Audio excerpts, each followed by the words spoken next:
writing, creativity, perspectives, all of those things in the long run might be good ideas. It will help us, each one of us, to develop the muscles of emotional wellness.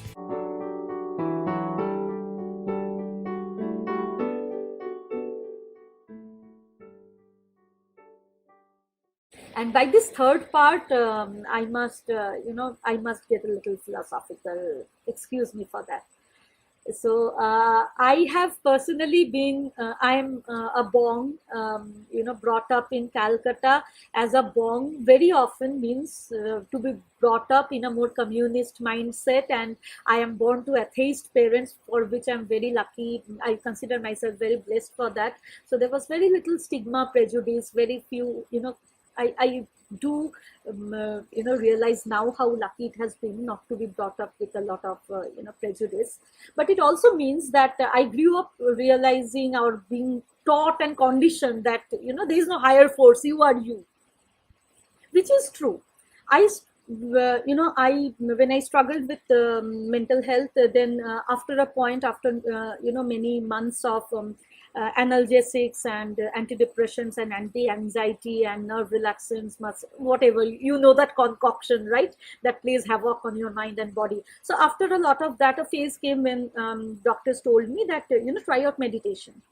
And I found it very difficult at the beginning, because everywhere I was looking, meditation seemed to equate religiousness, and spirituality and religiousness in my mind were, till that point it was not very clear, the difference between the two, which is why I kind of threw the bath water with the baby, and I said, this is not for me. So yeah, I tried a few things, tried and came back. Very soon it would enter the chant of some kind of gods, and I would back off. Then I discovered Vipassana. Vipassana is, a very atheist meditation kind of a thing where they, so yeah, you can find out more about it if you're interested. Just Google Vipassana. So standing now today, as I talk to you, I have completed 5 courses of 10 days of silence each time. So 10 days of not talking to anybody, not looking anybody in the eye, not having any gesture, just eyes down, going inside and inside. So that has changed me for life. I can safely say that meditation has been kind of, it has been, it has opened up a new me that I didn't know existed. It has been very handy. If at all, if you feel interested, you can try some kind of meditation, whatever works for you.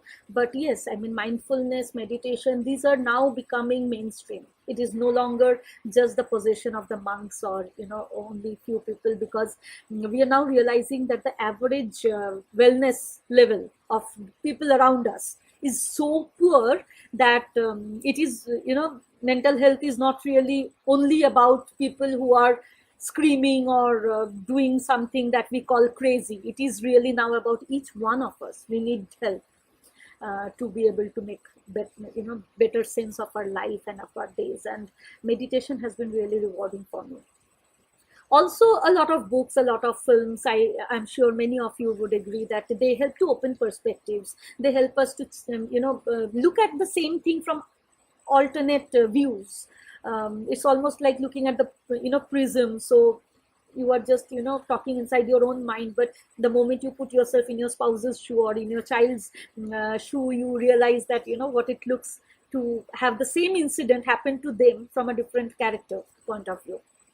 My writing, my life of an author has also helped me, because first time you jot down what you feel, and then you try to change hats and kind of see how the things are, how the plot, the story is from alternate characters. And I think that has reflected back on me as a person a lot, that act of writing novels.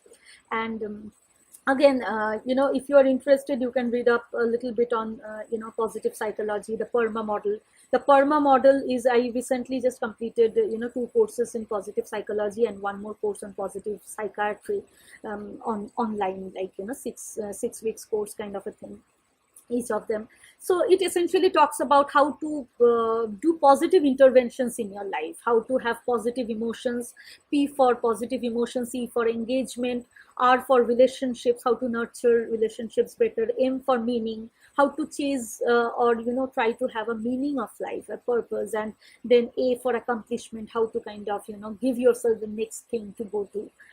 And overall, I think a little bit of reading, a little bit of writing, creativity, perspectives, all of those things in the long run might be good ideas. It will help us, each one of us, to develop the muscles of emotional wellness. Because when we fall down and there is bleeding, we put a band-aid. But when we have to grow immunity, we have to really take long-term measures like watch our food and do exercise. So yeah,